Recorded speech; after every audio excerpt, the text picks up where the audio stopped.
Up from slavery, the lessons we forgot. Before the first brushstroke touches this battered wood, before Booker T. Washington begins to emerge from the scars of a broken surface, I want you to enter a different kind of classroom. Not the kind Washington built with bricks and discipline, but the kind from truth, memory, and the courage to confront ourselves. This painting begins on a slab of discarded plywood, splintered, cracked, wounded. And yet it becomes the foundation for a portrait of one of the greatest builders of dignity this nation has ever known. That contrast is intentional because this episode is more than art. It's a reckoning, a reminder that the very lessons which lifted us from the ashes of slavery are the same lessons many have abandoned today. Let this be an awakening, a calling back to strength, a calling forward to responsibility, and a calling inward to reclaim what we once understood. A people do not fall because of obstacles. A people fall because they forget how they rose. Now let the portrait and the truth begin.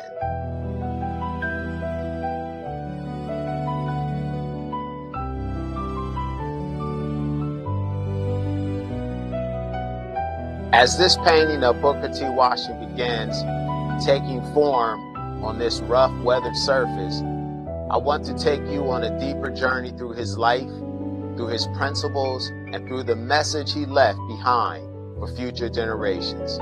His autobiography, Up from Slavery, is not simply a historical story of overcoming hardship. It's a blueprint for personal responsibility, moral development, and strong families, economic independence, and the restoration of dignity within a people. Today, as you watch this portrait unfold, stroke by stroke, understand that I am painting a piece of found half-inch plywood, 48 inches wide and 64 inches high. The edges are chipped, the corners are broken, the wood is splintered and cracked. I laid down a house paint base to bring it back to life, and now I am building acrylic and oil on top of it. I choose this surface intentionally because this board, in all its damage and imperfection, represents the world Booker T. Washington came from. A world fractured, unstable, and dismissed as worthless. And yet, from that broken starting point, he built greatness. Something from nothing. Order from chaos, strength from struggle. That is the spirit I'm painting on right now. As you watch these strokes settling into the damaged grain of this board, consider how Washington laid the foundation for his own life. Not with privilege, not with wealth, not with opportunity handed to him, but with a determination so strong that it carved a path where no path existed. Let's begin with the early life of Booker T. Washington. Born into slavery in 1856 in Virginia, Washington experienced poverty, deprivation, and uncertainty from his earliest memories. His family lived in a small one-room cabin with a dirt floor. He never knew his father. His mother, Jane, worked tirelessly to provide for her children under conditions that offered them almost nothing.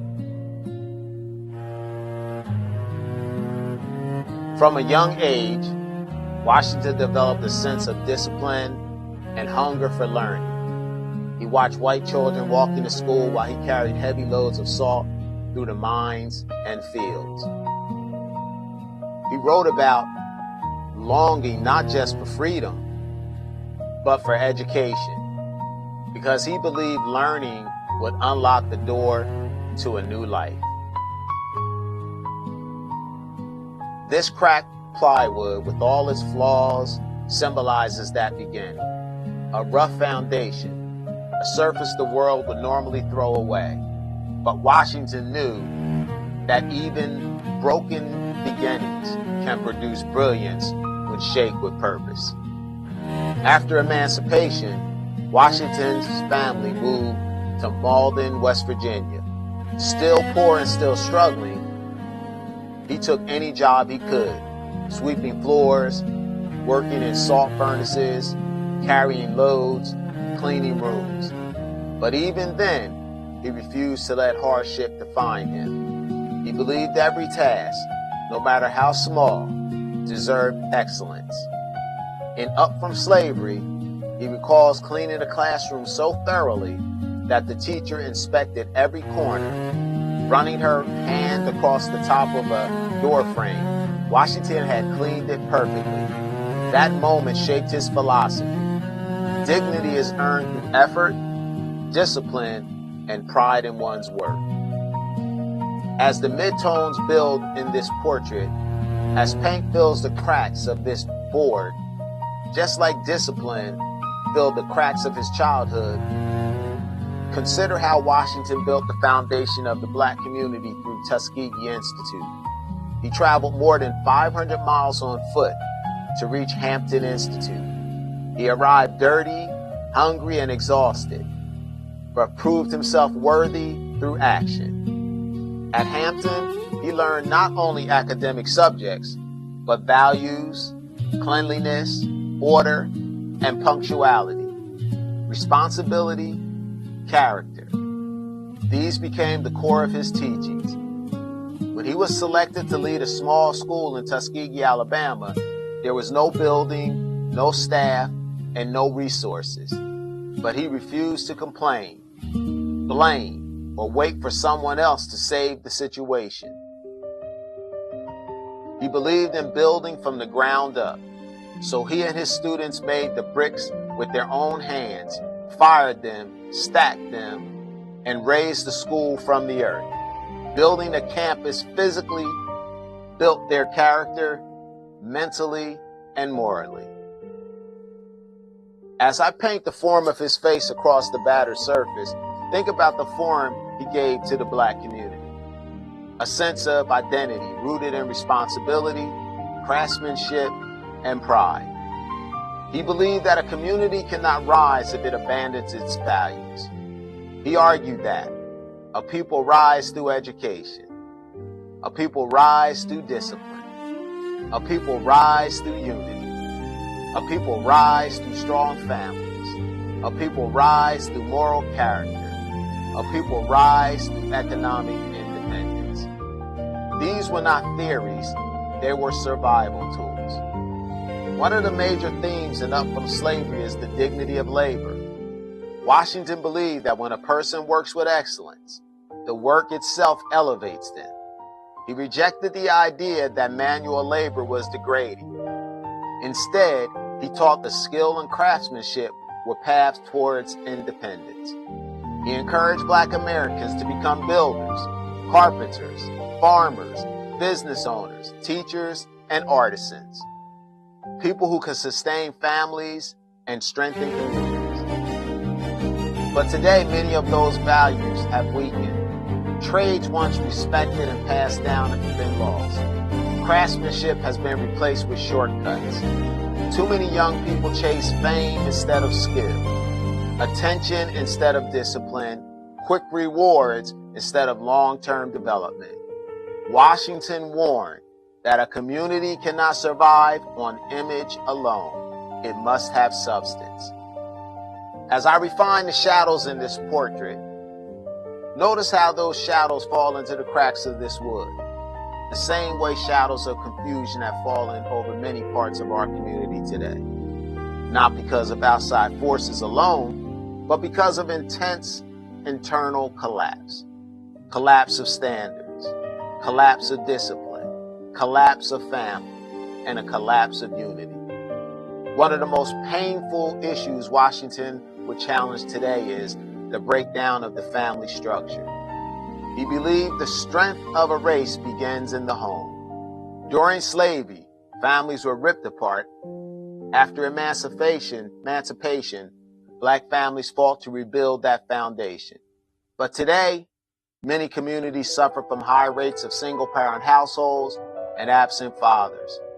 Washington understood that children need structure, guidance, and moral leadership. He believed men must protect and lead. He believed women must be valued and uplifted. And he believed the families are the backbone of the community life. If he were alive today, he would say plainly, no people rise when their homes fall apart. No progress lasts when discipline disappears. No culture thrives when children grow up without guidance. Washington also emphasized unity.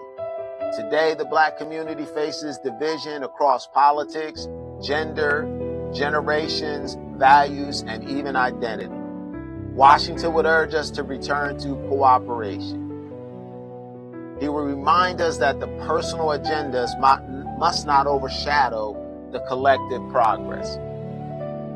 As this portrait gains detail on this wounded wood, consider how wounded the community has become in the absence of Washington's teaching. He wanted Black Americans to establish businesses, farms, schools, banks, and ownership. To be producers, not just consumers. But today, in too many places, ownership is rare. Money leaves the community faster than it enters. Long-term wealth is seldom built. Washington believed economic independence was the key to dignity. Reflect on the results of abandoning these principles. Crime has risen because purpose has fallen. Youth are lost to the streets because no one gave them vision. Respect between men and women has eroded. Educational achievement has declined. And too much of the culture celebrates dysfunction more than discipline. Washington's teachings confront these realities with uncomfortable truth. He believed progress requires hard work. Character must lead culture. Families must be restored, trades revived, ownership prioritized, unity rebuilt. As the final details come into this painting, oil settling over acrylic, dripping onto the house paint beneath, all of it is bonding with this cracked and damaged plywood. Imagine Booker T. Washington standing there before us today. He would not condemn. He would challenge.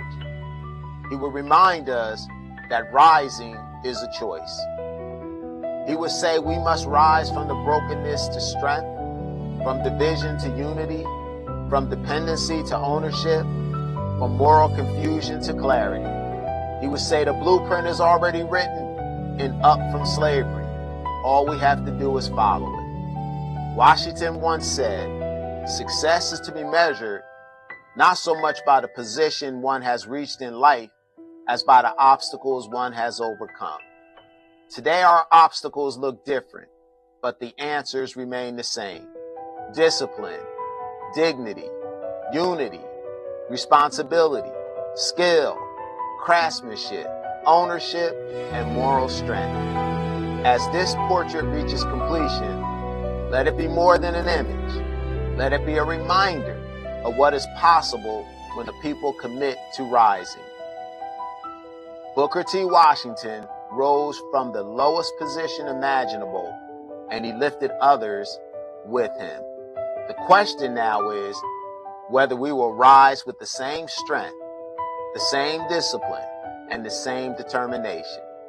In closing, let this painting and the imperfection, damaged wood it rests on, serve as a symbol of our journey. No matter how broken the foundation, brilliance can rise from it. No matter how far we have fallen, morally, culturally, or socially, it is never too late to rise again. Booker T. Washington showed us how.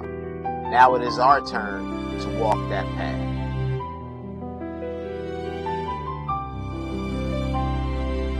Now the portrait stands complete, rising from the fractured wood just as Washington rose from a fractured nation. The broken edges remain untouched and visible because they speak to the truth. Greatness does not erase struggle, it transforms it. Booker T. Washington looked at people fresh out of bondage and saw potential. Discipline, brilliance, builders, families ready to rise. But somewhere along the way, we forgot the lessons that carried us upward. And as this portrait looks back at you, carved in oil, acrylic, and the wounded memory of this wood, it asks, what have we done with the freedom that cost our ancestors everything? What have we built with sacrifices they made?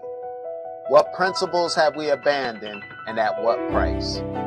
Washington warned that no race can rise if it discards its values. Today, his warning feels less like history and more like prophecy. But prophecy is not destiny. The blueprint still exists, the lessons still stand, and this portrait, born from broken wood, declares one truth loudly: we can rise again if we remember how.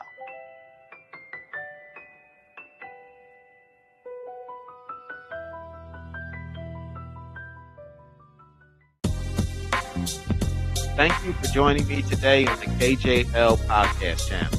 Your time, support, and creativity mean the world to me. If you enjoyed this episode, don't forget to like, share, and subscribe. It helps keep this artistic journey alive and thriving. Hit the notification bell so you never miss a brushstroke, story, or inspiring moment. Your encouragement fuels the art, podcast, and everything we create together. Stay inspired, stay curious, and remember, every masterpiece begins with a single brushstroke. Until next time, this is Kenneth J. Sr. signing off from the KJL Podcast Channel. See you soon.